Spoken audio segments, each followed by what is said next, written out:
Darrell Jazz Johnson, Seconds Out, here with combat sports announcer Ray Flores. Ray, how are you? Fantastic. It's great to be here in Las Vegas. Looking forward to a really good night of boxing coming up between Keith Thurman and Mario Barrios.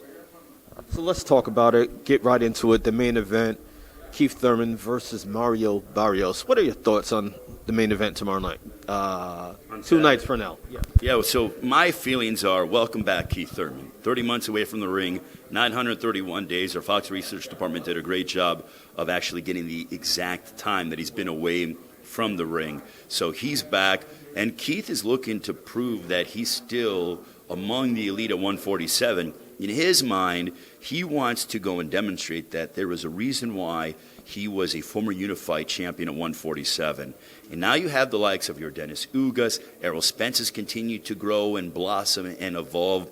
You also have Terrence Crawford out there. And you have young guys like Boots Ennis, Virgil Ortiz, and Keith Thurman's trying to show everybody that, look, at 33 years of age, even though he's been away from the ring for 2.5 years, there's a reason why he was known as the cream of the crop at some time during an extended period of time at 147. He's taking on a guy in Mario Barrios who's coming up from 140 to 147, coming off the first loss of his career.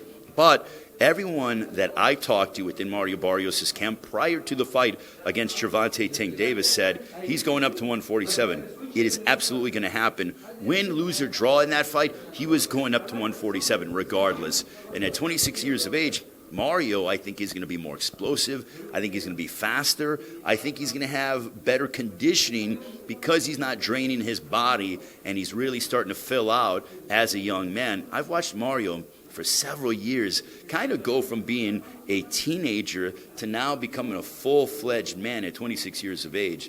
And I got to tell you that this is the best I've ever seen Mario Barrios look.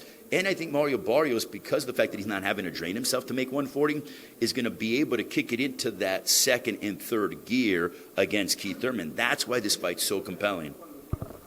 Sounds like you think, Keith Thurman is obviously favored because of his resume, but sounds like you think Mario has a pretty good chance of pulling off an upset Saturday night. Yeah, I think that Keith Thurman deserves to be the favorite, but when it comes to Keith Thurman, he's about timing and rhythm and really getting into the flow of the fight.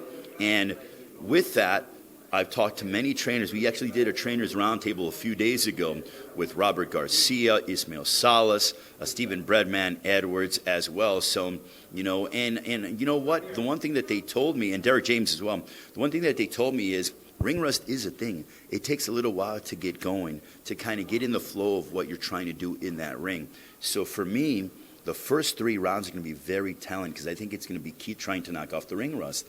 Mario is an aggressive fighter. So with that being said, if Mario can bank the first 3 rounds, if you look at round 4 on, that means for the next 9 rounds, all Mario Barrios has to do is win 3 of those 9 rounds to potentially get a draw. So Thurman's going to have to start faster. And Thurman told me that the one thing he learned in the fight against Pacquiao is I got to throw more. If I would have thrown 15 more punches, maybe I would have won the fight. So are we going to see a Keith Thurman come out more aggressive than normal? But what that leads to is that leads him susceptible to getting hit. And Mario Barrios is a volume puncher. That's why I think we're going to get some toe-to-toe exchanges that are going to be very exciting for the fight fans. Definitely exciting fight to look forward to 2 nights from now. Let's talk about the co-main. Leo Santa Cruz, as you pointed out, undefeated in the city of Las Vegas versus Carbajal. What are your thoughts on that fight? I think it's going to be a fight that Leo Santa Cruz, 15 months away from the ring. He's 33 years of age. The one item that I've been mentioning about how this card looks from a main event standpoint from 2 of the quote-unquote A-sides, right, with Keith Thurman and Leo Santa Cruz. Larry Merchant from HBO Boxing, formerly of HBO Boxing, said it best years ago when it comes to talking about a prize fighter. Are we going to see the Keith Thurman and Leo Santa Cruz of old, or are we going to see an old Keith Thurman and Leo Santa Cruz?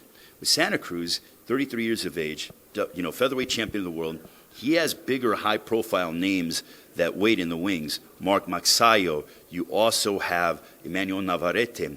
Ray Vargas is over here as well. Kiko Martinez, a guy who he beat 6 years ago, just became champion. And I know Leo wants to unify the division, But in order to get to that point, he's got to get past Keenan Carbajal. And Carbajal's coming in riding an 18-fight win streak. He's fighting with 3 other Arizona fighters that he kind of grew up with. He's going to have a lot of fans here. He has a lot of momentum coming into this fight, and he's going to make Leo fight. And we know that Leo Santa Cruz is never in a boring fight whatsoever. But again, with Leo, is he going to have any ring rust coming into that fight? That's something that plays into the psyche of a fighter. And when you have a live underdog in a guy, and Keenan Carbajal fought just over 2 months ago in Phoenix in front of his hometown fans who looked impressive, you get right back into camp, no injuries, and you're like, let me start off the year with a bang and let me upset the featherweight champion of the world. That would be massive for Keenan Carbajal. Now, I gotta ask you to put your matchmaker hat on. If you had to, we're, beginning of February, just into 2022. If you could make any 3 fights for the rest of the year, what would they be?